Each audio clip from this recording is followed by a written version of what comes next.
Beleza, papo reto aqui, sem muito lenga-lenga, eu vou falar pra você aonde é que o Bitcoin vai chegar nesse ciclo, por quê e o que você tem que ter na carteira agora pra você superar os ganhos do Bitcoin. Vamos comigo?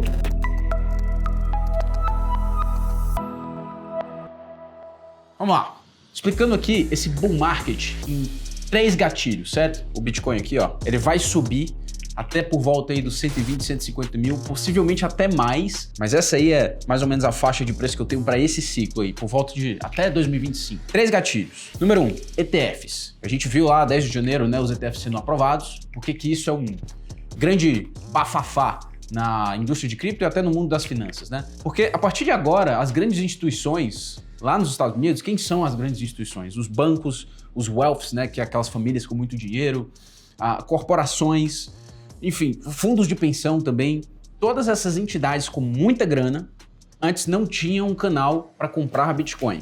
Aí você pode falar, não, mas o Bitcoin ele não tem valor intrínseco e tal. Se você pensa assim, tá na hora de reformular esse pensamento. Porque o Bitcoin ele é um sistema financeiro apolítico, descentralizado, antifrágil. A partir do momento em que a gente começa a olhar, número 1, né, moedas fiduciárias, então o real, o dólar, perdendo valor por causa de emissão, né, os governos eles fazem isso, eles emitem moeda para financiar obras públicas, para financiar o próprio bolso. Enfim, não vamos entrar aqui tanto nesse aspecto, mas o Bitcoin ele é escasso e ele tem essa mobilidade de capital, né? Então, todo mundo está começando a ver o Bitcoin como uma possível reserva de valor, da mesma forma as instituições, e elas utilizam os ETFs para comprar o Bitcoin. Por quê? Porque a custódia é mais fácil, porque também isso facilita contabilidade, né? Facilita demonstrações fiscais. Aí você me pergunta, né, os ETFs eles estão sendo um sucesso? Um sucesso absurdo. O que são os ETFs para começo de conversa? São fundos negociados em bolsa, né? Da mesma forma que a gente tem fundos negociados em bolsa na B3, lá nos Estados Unidos a gente agora tem esses fundos que negociam Bitcoin à vista. Então isso afeta o preço. A gente está agora superando a máxima histórica do Bitcoin. Os ETFs foram cruciais para esse momento.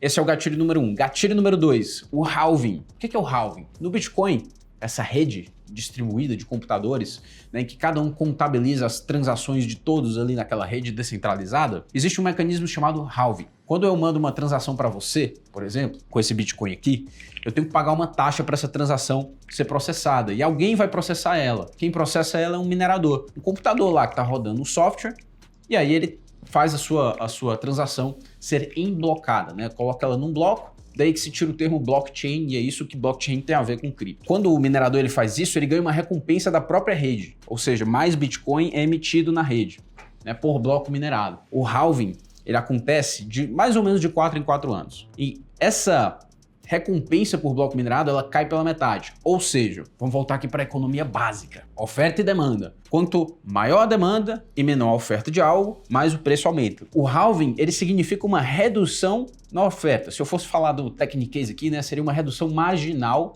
da oferta de Bitcoin. Por quê? Porque a cada bloco minerado vão ser criados menos Bitcoins. E aí você tem uma enxurrada de pessoas agora que vão comprar Bitcoin, tanto institucional quanto varejo. Eu, você, pessoa física. Esse é o gatilho número 2. Gatilho número 3, incrivelmente importante, e é o que vai levar tanto o cripto como o Bitcoin para novas alturas, novas máximas, e eu espero aí que seja por volta do preço aí de 120 mil, 150 mil dólares nesse ciclo. O que é?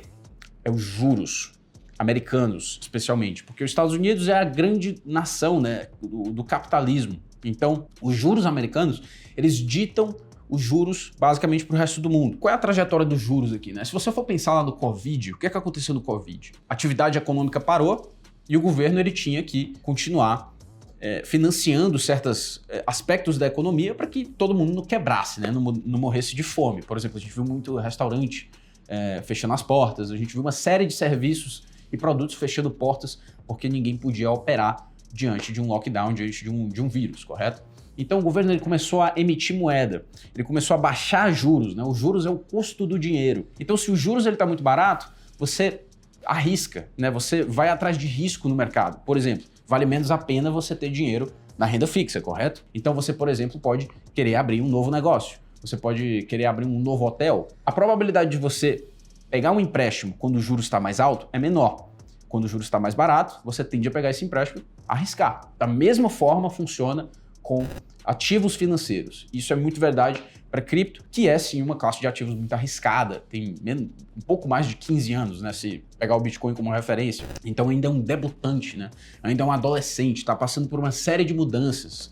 E a gente está acompanhando essas mudanças e quem está investido agora, né, vai lograr maiores retornos. Esse último gatilho dos juros, a gente está vendo que o Fed, o Banco Central Americano, ele vai baixar esses juros agora por volta de junho desse ano.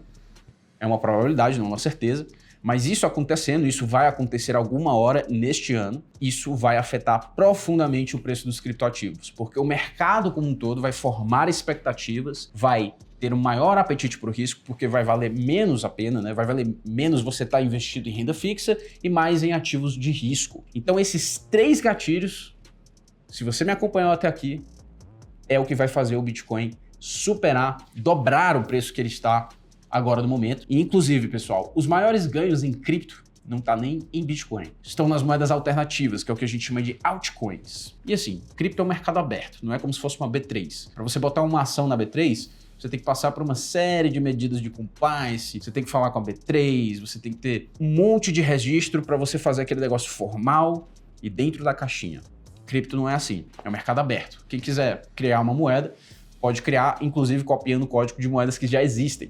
Então é muito fácil de você lançar um projeto, não necessariamente vai ser um projeto que vai ser um sucesso, certo? Então, como é que a gente separa o joio do trigo? Como é que a gente separa o suco da fruta, né? Se vai ter excessos de projetos e de coisas sendo lançadas porque você não tem uma caixinha, uma espécie de filtro para as coisas serem negociadas ao mercado, como é que você escolhe? Aí você tem que ter o expertise do mercado. E é isso que nós aqui na Empíricos fazemos desde 2017. Desde então, o retorno histórico da série Exponential Coins, que é uma carteira de ativos, que a gente faz a gestão ativa, né? A gente fala o percentual de Bitcoin que você tem que ter ao longo do tempo, o percentual de Ethereum, percentual em outras altcoins.